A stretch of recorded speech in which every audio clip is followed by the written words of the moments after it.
this video, I'm going to share with you my tips for creating a beautiful, elegant, timeless look for your Instagram feed.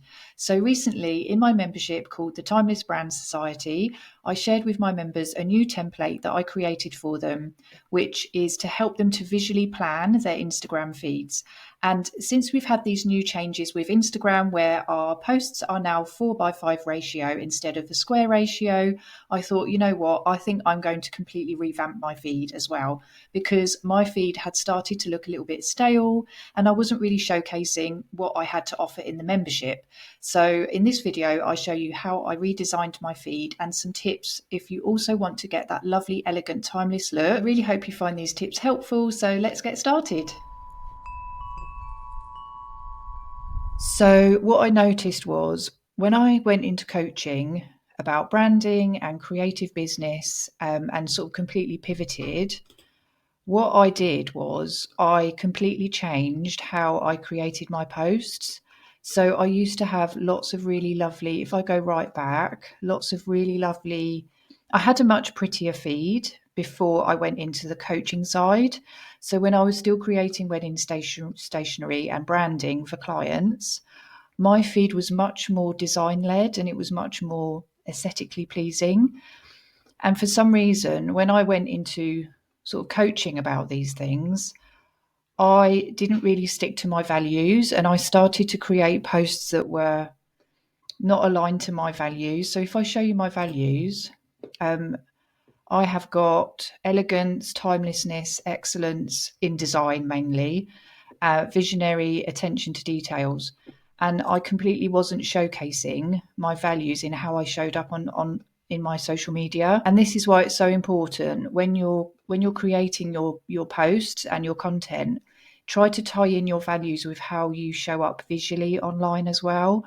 So even for me, who has had my branding for a long time and I've brand designer and all of that, even I can lose touch with my values and how I show them visually. So try to bear that in mind when you create your sort of visual content. You really want your visual content to showcase your values. And this content that I was creating, it was really clinical. It was still in my brand colors and my brand fonts, but it just wasn't me. So now this is why I have sort of, especially now with the branding membership, I really need to be showcasing, you know, my design skills and also what we have to offer in the membership. So when it comes to actually designing my feed, the first tip I will like to give you is if you want a feed that looks really creative and really aesthetically pleasing, and obviously it has to be pleasing to you, and you know, the more visually appealing your Instagram feed, the better it is. And I know some people say that Instagram isn't about photos anymore and it's more about just reels and you don't need to make your feed look pretty. If you want a memorable brand and an elegant brand, then you really want your feeds, your social feeds, to also reflect that. So what I do is I create a ton of single image posts and I make sure that quite a lot of them have my brand colors in. So we've got these are sort of in my brand colors, all of these posts here. So when you have lots of posts with, you can have images on them, you could have little details like this. This is a little sort of picture frame. I need to edit this one because the colors don't match. But you can try to have variety. If I show you, the reason you want to have some of your graphics with your brand colors in the background is so that you, especially the softer colors, it enables you to create white space within your feed. And white space is what's going to make your feed look really elegant and really beautiful and attractive. If I just had all pictures that were sort of, if I show you, so some of these images have got, they're sort of full cover pictures. So this one, for instance, if all of my posts were like this, sort of, you know, full on with the more rich colors and the more details, if they were all like this, the feed would look really messy. So this is why it's a really good idea to create some really lovely posts with your brand colors in the background. So all of these here, this blue one and these more neutral ones, they all have my brand colors in the background with varying degrees of darkness and lightness. You can sort of adjust adjust them slightly as well. They don't all have to be the exact same color. And some of these I have also added a layer, a paper layer. So if I show you, just to add some sort of variety. So this one, it has a paper image that I have sourced from Canva, and I've adjusted the transparency. So if you can see, this is an image of some paper, a photo. So I adjust the transparency down, and then I layer this over the actual brown color here, which is this darker brown. And then I layer it over the top, and this just gives that variety. So I could have some of my images in just a solid color, and then I can have others in this softer color with the texture on. So my advice is to make a ton of really lovely images. They can have text on them. Some of them, they can have sort of collages. You can create these sort of simpler ones like this one with the flowers in the background here, this one. And then what you can do is then you can filter in your more sort of full-on imagery, like this one here, this one here, this one here. And you want to sort of lay them out. So this has got a green background here. So this way, you've got that kind of lovely flow going on, and you've got that contrast between the light and the dark. And that's what really helps to create a lovely aesthetic feed. For my text-based posts, I have used this blue, is also one of my brand colours as well. And I've also metallicized my logo, which is like a crest logo, and I've just added the top of it at the bottom here. So I'm giving sort of hints towards my branding. And every now and then I will upload a post with my actual logo on, just a simple post with just my logo. And every single time I create, unless it's a branding design that I'm sharing, every text-based post that I share, I always use my brand fonts every single time. So it always keeps that cohesion. But when it comes to the type of images that you want to be creating for a visually appealing feed, what I do is I have lots of sort of photographs that I source either by creating them in AI or sourcing them from stock photography sites. And I try to ensure that I have got a mix of the full sort of cover images where it's full up completely by a photograph.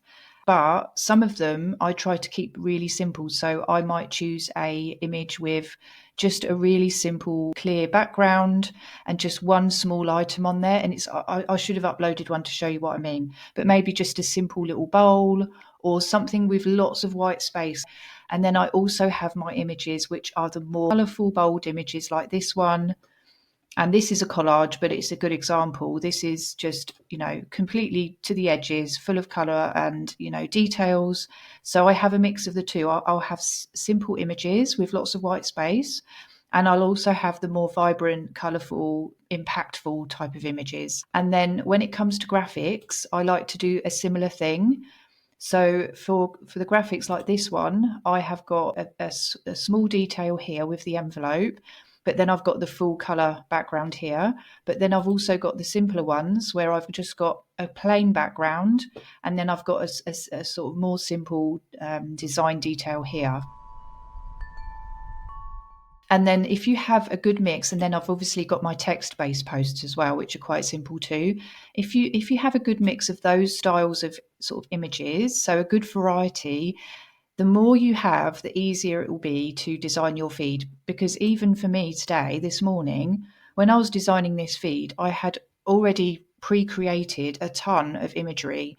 And then when I went to create this feed, I realized that I didn't actually have as many of the more simple designs that I needed. So I ended up having to create a few more like this one and this one and this one I think I'd already done. It made me realize, even I forget how much white space is important and how little of those white space images I'd created. And, you don't have to create these collage style layouts. You can just, source images that have a lot of lovely white space and that are more simple. But you don't want all of your images to be simple, because without these sort of darker, more sort of bold images like these ones, your simpler images won't stand out as well. So you have to have that balance, and it just helps to create a really lovely feed. So when it comes to using your brand colours within your more design-led posts and more decorative or image posts, when it comes to using your brand colours, you don't have to have your exact brand colours in every single image that you post.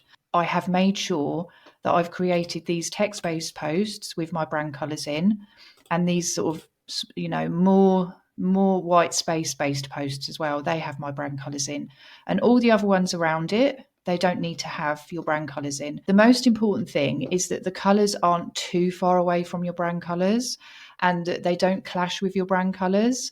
And also, it's important to ensure that the images that you share are in line with the style of your brand. So the design style of your brand, they have to match the design style.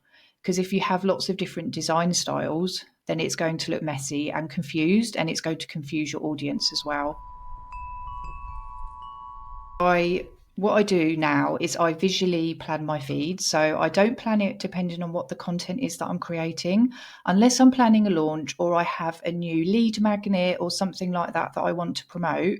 I tend to just design based on how it looks, and then I base, what I'm going to post about on that particular post. So this is just a simple branding post. This is actually, I'm going to use an archived post that I archived and use that content for this one. And this one is, because it's got the metallic details on it, I'm going to do a post about how we learned how to do this metallic effect in Canva. So I'm going to share about that here. And then next week, I'll plan my content again based on these. So I've already planned this one. I've created a reel for this brand. So that's going to be the reel.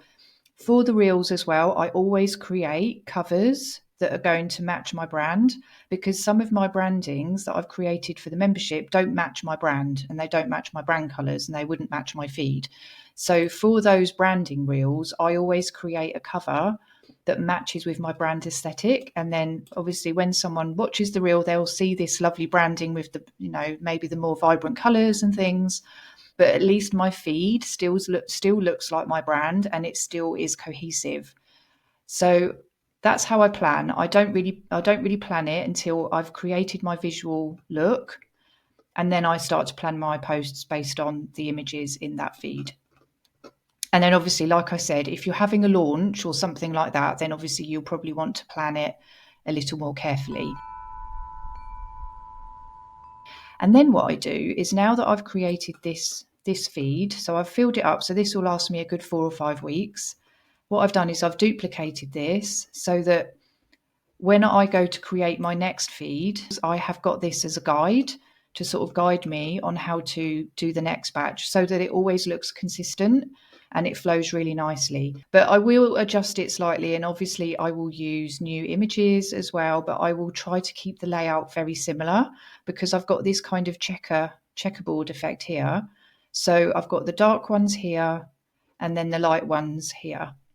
So that's why I like to make a copy, so that I always have a guide as to, what I'm going to do next. So I hope those tips helped you, and I hope you get on really well with the new Instagram layout. And I'm not going to be, I am going to be posting to Instagram. I'm going to be trying to focus more on YouTube though. But I think because we have a very visual membership and what I do is very visual, then I really do want to sort of start getting my Instagram going again and making it more authentically me rather than what I was doing before. So this is just to show you that we all make mistakes. So that was a mistake to not be doing this sort of layout for a long time. But we all learn. So I hope these tips helped you, and let me know if you have any questions.